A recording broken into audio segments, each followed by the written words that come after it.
What's up, AnimeBallZ fans? Ray here with another episode of What's New Japan. That's right, the show where I tell you what's coming out in Japan in the hopes that you'll find it interesting enough to check it out when it finally reaches the English-speaking country that you happen to live in. With that out of the way, let's get started on this week's anime. First up on my list is an anime called Carnival. That's spelled Karneval. It's about a character named Nai who searches for someone important to him, and all he has as a clue is an abandoned bracelet. Another character named Goreki steals and pickpockets to get by from day to day. The two meet in a strange mansion where they are set up and soon become wanted criminals by military security operatives. When Nai and Goreki find themselves desperate in a hopeless predicament, they encounter none other than the country's most powerful defense organization known as Circus. So, from what I've gathered, the two main characters have been set up by the military to look like criminals that are really bad. And so they're on the run when they meet this secret task force thing, who obviously will protect them and take them under their wing and teach them the ways of fighting crime. I really don't know. However, it does look very colourful, very, very action-y. Kind of like, I guess I'd say it looks a bit like a male version of Sailor Moon, or a Sailor Moon anime that's more directed at males than it was females. Either way, definitely recommend this one to you guys. It starts broadcasting in Japan on April 3rd, so don't expect to see it in English anytime soon, but definitely keep an eye out for it.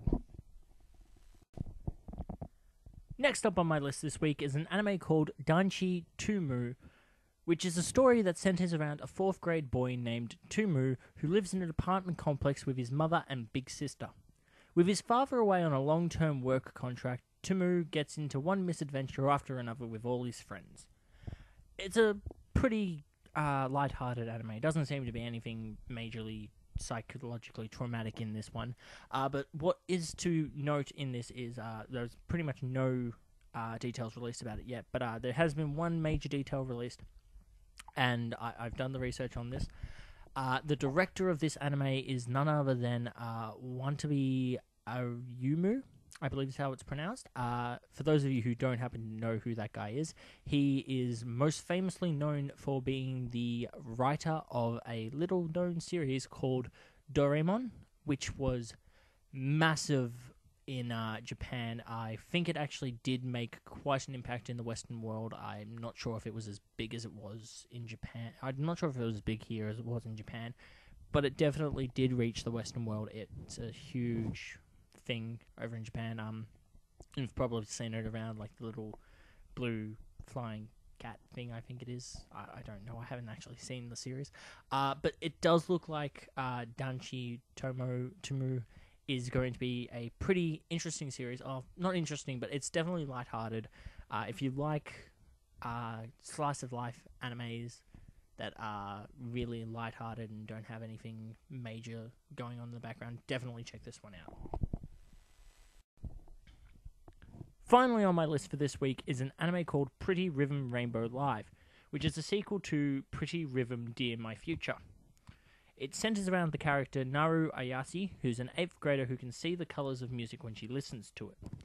For Naru, who is extremely good at decorating, becoming the owner of a shop that was like Dear Crown, I'm guessing that's one of the shops in the anime, I'm not sure, but becoming an owner of a shop like that was her dream. One day she finds out that the manager of a newly opened store is recruiting middle school girls who can do something called a prism dance, and Naru immediately applies. At the audition, she begins to prism dance when an aura that she's never experienced spreads out in front of her. At that moment, a mysterious girl named Rin asks her if she can see something called rainbow music. Hasn't actually been released yet either. This one's premiering on the 6th of April 2013 in Japan, but it is looking a little, or not a little, rather girly. Could be a magical girl anime. I'm not sure. If people have seen Pretty Rhythm Dear My Future, then you probably are in for, you know what this series is going to be all about. The director is Masakazu Hishida, who has worked on several different anime, including Inuyasha, Eureka 7, Oran High School Host Club, Dinosaur King, and Crush Gear Turbo. So, Masakazu has worked on quite a few girly anime, but also done some action ones. So, who knows? We might actually be in store for what is a girly action focused anime. Who knows? But definitely give this one a look if that's what you're into. So at the end of another week of What's New Japan, what have I told you about? I've told you about a series that has a girl who can dance to rainbow colors. I've told you about a series that's about a